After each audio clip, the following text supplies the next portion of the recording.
ایک لڑکی سے زنا ہو گیا، ایک لڑکی سے زنا ہو گیا، حضرت عمر کے زمانے کی بات، زنا ہو گیا، زنا ہوا تو اس لڑکی کا کنوارا پن اور بکارت ختم ہو گئی، کنوارا پن اس کا ختم،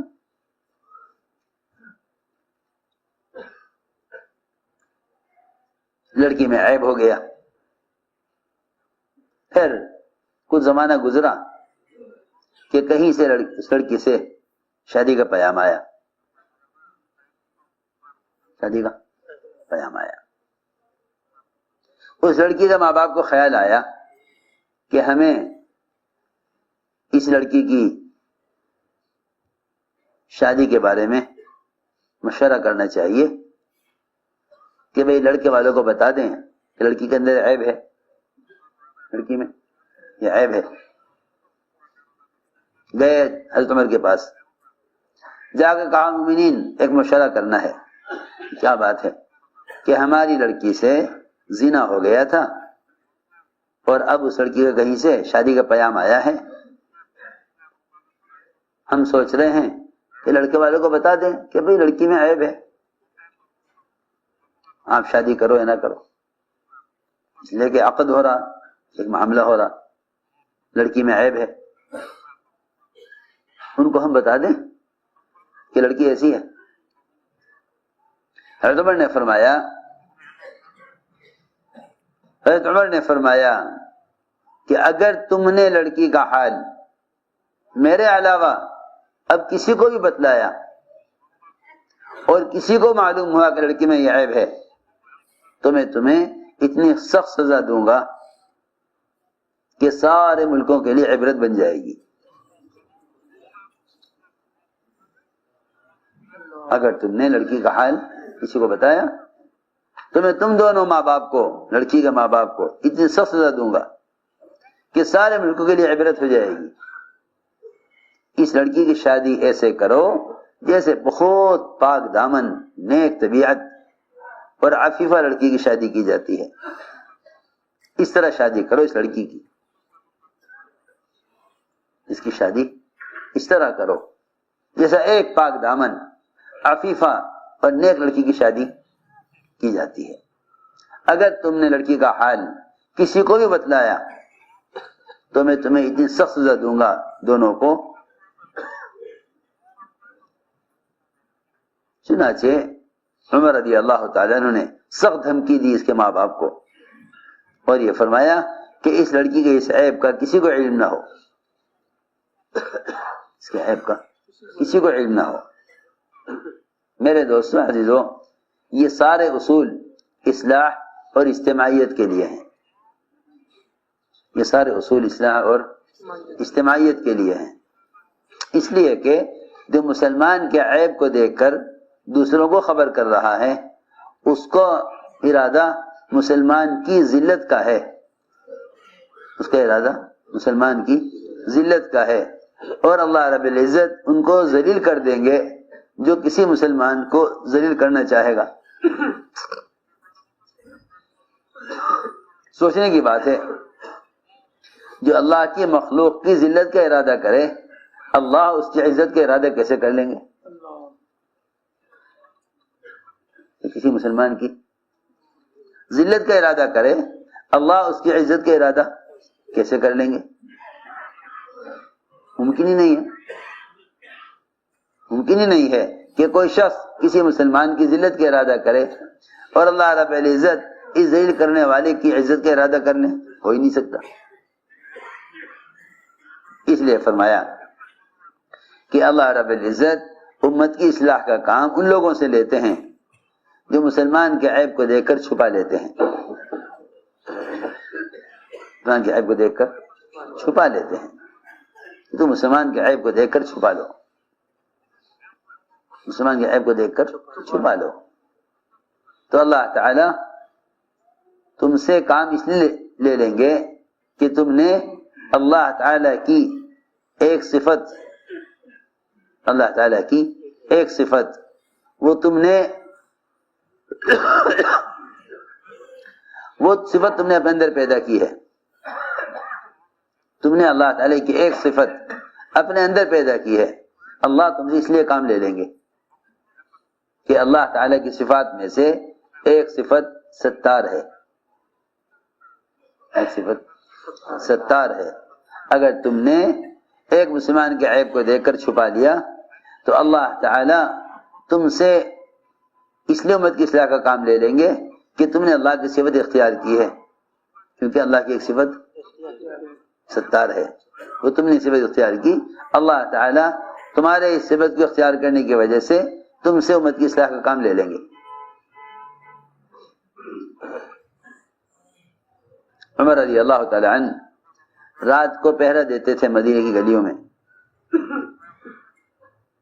مدینے کی گلیوں میں پہرا دیتے تھے۔ اچانک دیکھا ایک گھر کے اندر چراغ جل رہا ہے، روشنی ہو رہی ہے رات کو، درمیان رات میں، اور گانے کی آواز بھی آ رہی ہے، حالانکہ عمر امیر المومنین ہیں، ان کے ذمے امت کا حال دیکھنا، تربیت کرنا، اصلاح کرنا، امام ہیں، امیر المومنین ہیں، اور سزا دینا، حد قائم کرنا ان کے ذمے ہے، حد قائم کرنا ان کے ذمے ہے۔ عمر رضی اللہ تعالی عنہ اس روشنی کی طرف بڑھے، دروازہ بند تھا تو دیوار پھیلان کر گھر میں داخل ہوئے، دیکھا کہ ایک بڑے میاں شراب پی رہے ہیں، بڑے میاں شراب پی رہے ہیں، اور ایک ناچنے والی ناچ رہی اور گا رہی، اور بڑے میاں بالکل مست، انہیں کوئی ہوش نہیں کہ عمر گھر کے اندر داخل ہو چکے۔ حضرت نے دیکھ کے فرمایا کہ میں نے اتنا برا منظر نہیں دیکھا کہ ایک بوڑھا آدمی جو اب موت کے قریب ہے، زندگی کے کچھ ایام باقی ہیں، اور وہی گناہ کر رہا۔ بڑی میاں نے دیکھ کر کہا کہ عمر، اگر میں یہ گناہ کر رہا ہوں کہ شراب پی رہا تو میں اللہ کا ایک حکم توڑ رہا، میں اللہ کا ایک حکم توڑ رہا کہ شراب پی رہا، لیکن عمر تم نے اس وقت اللہ تعالیٰ کے 3 احکام توڑے ہیں، تم نے اللہ کے 3 احکام توڑے۔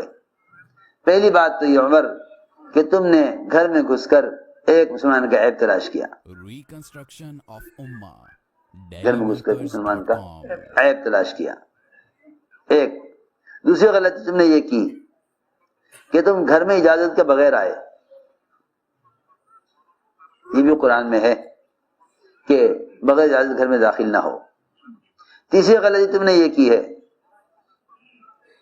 تیسری غلطی تم نے یہ کی ہے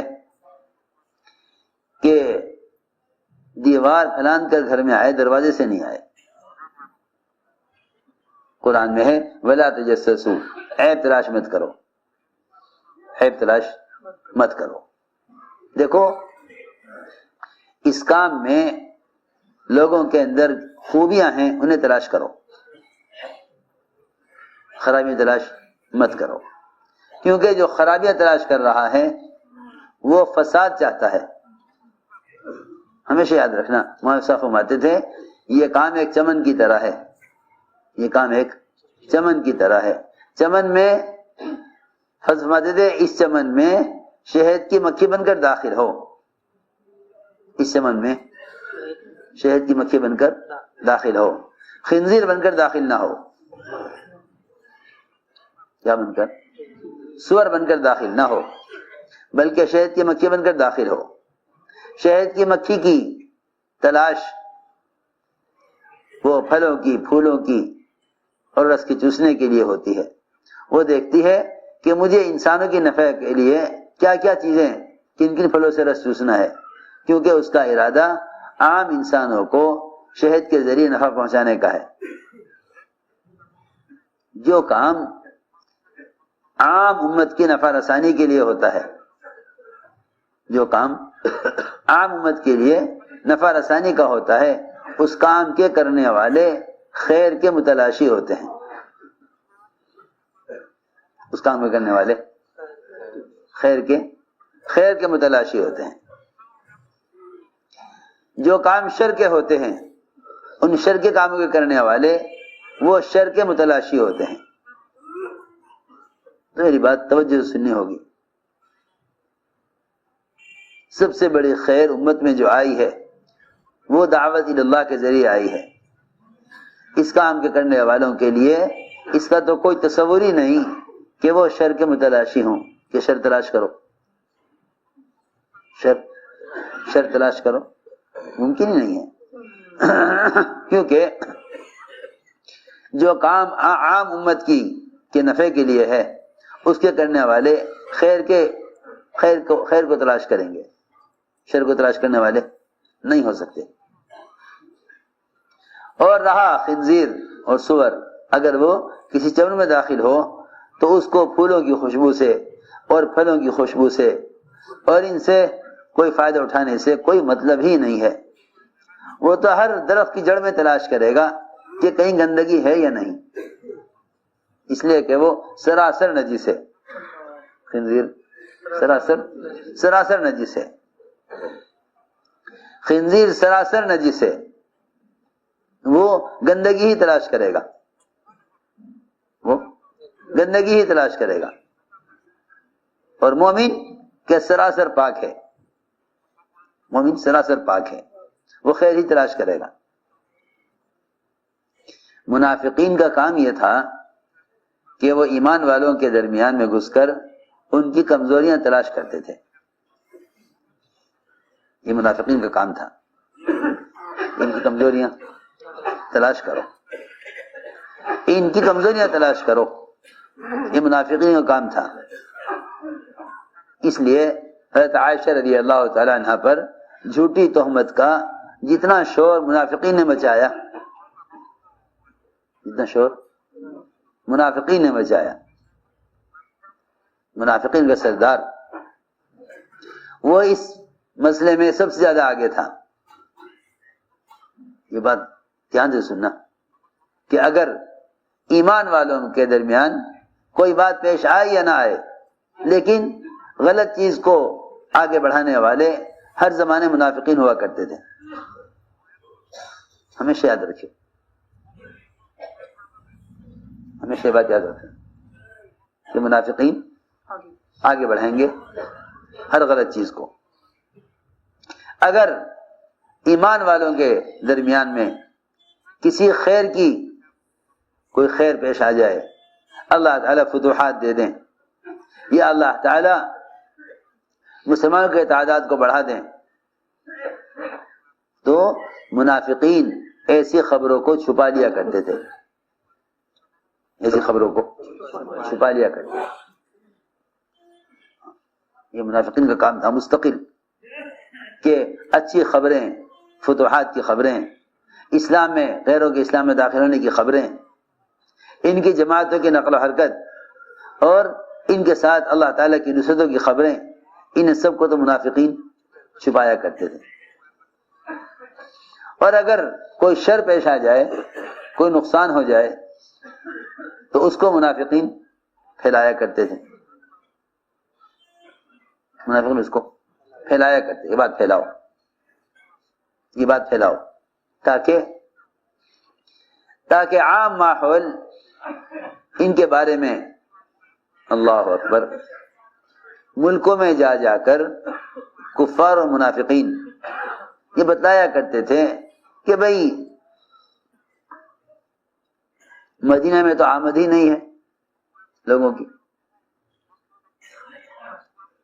مدینہ میں لوگوں کی آمد نہیں ہے. حضور اکرم صلی اللہ علیہ وسلم کو اس بات کا فکر ہوتا تھا کہ یہ کفار اور یہ ملکوں میں جا کر کام کے خلاف کوشش کر رہے ہیں، میرا کام کیسے چلے گا، مجھے دعوت کیسے پہنچے گی، وہ کیسے خیر کی طرف آئیں گے. اللہ نے فرمایا لا یغرنک تقلب الذین کفروا فی البلاد، کہ نبی جی آپ ان سے پریشان نہ ہوئیے کئی ملکوں میں جا کر آپ کے کام کی مخالفت کریں. متاع قلیل ثم مأواہم جہنم وبئس المہاد، کہ تھوڑے دن انہیں آپ اسلام کی مخالفت کرنے دیجئے، پھر ہمیشہ ان کا ٹھکانہ جہنم ہے. وہ آپ کی دعوت کو روکنے کے لیے، آپ کے کام کو روکنے کے لیے ملکوں کے سفر کرتے تھے. اور بات عجیب ہے کہ اسلام اور دین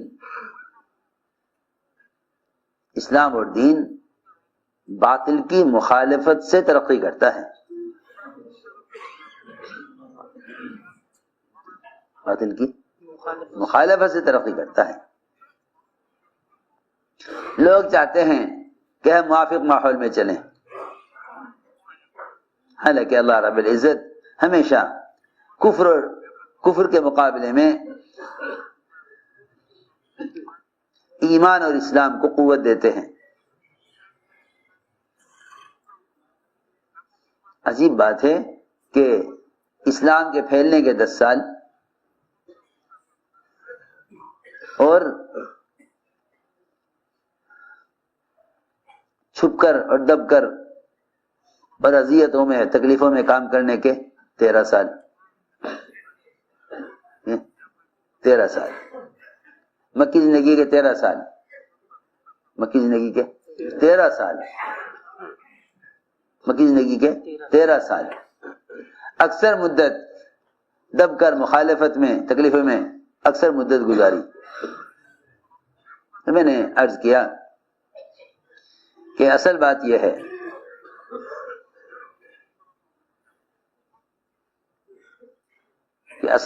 ہے کہ ہم اس کام میں خیر کے متلاشی بنیں،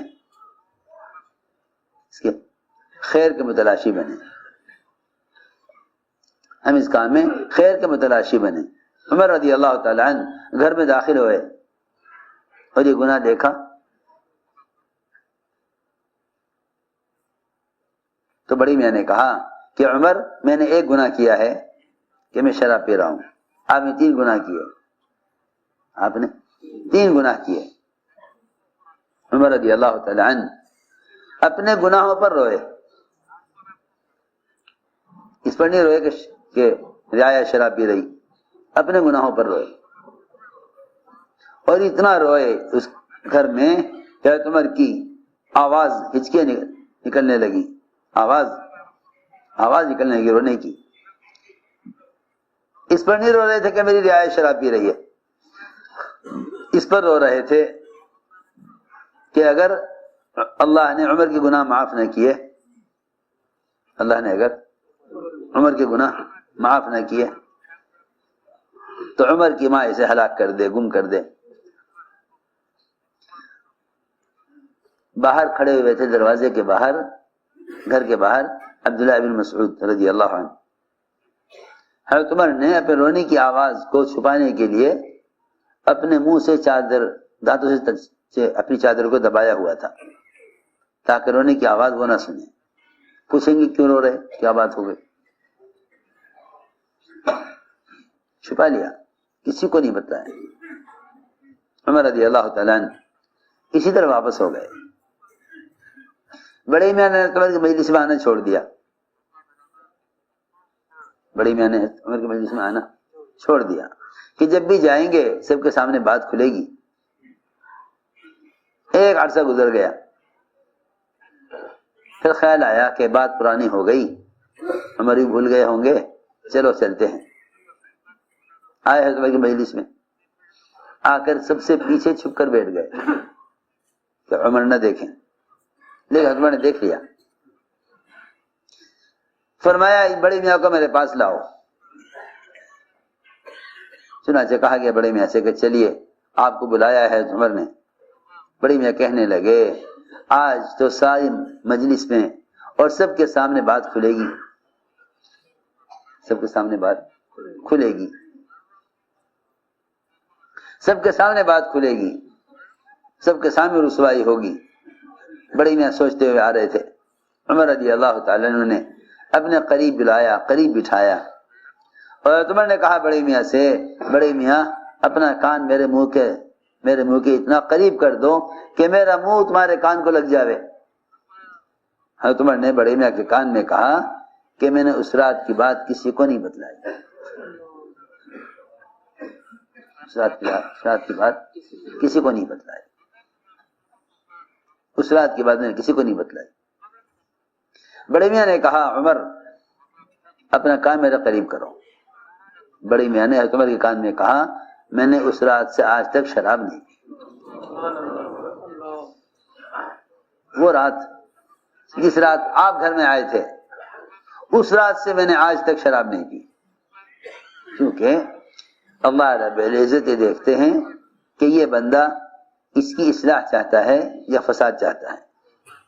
اگر یہ اس کے گناہ کو باہر نکل کر لوگوں سے کہیں کہ فلاں نے یہ کیا ہے تو اللہ رب العزت ایسے لوگوں سے امت کی اصلاح کا کام نہیں لیتے، اور اگر یہ کسی مسلمان کے عیب کو دیکھ کر چھپا لیں تو اللہ رب العزت ایسے لوگوں سے امت کی اصلاح کا کام لے لیتے ہیں۔ یہ میں نے عرض کیا کہ سب سے بنیادی بات یہ ہے کہ اجتماعیت کے لیے وہ اصول اختیار کرو، اجتماعیت کے لیے وہ اصول اختیار کرو جو اصول محمد صلی اللہ علیہ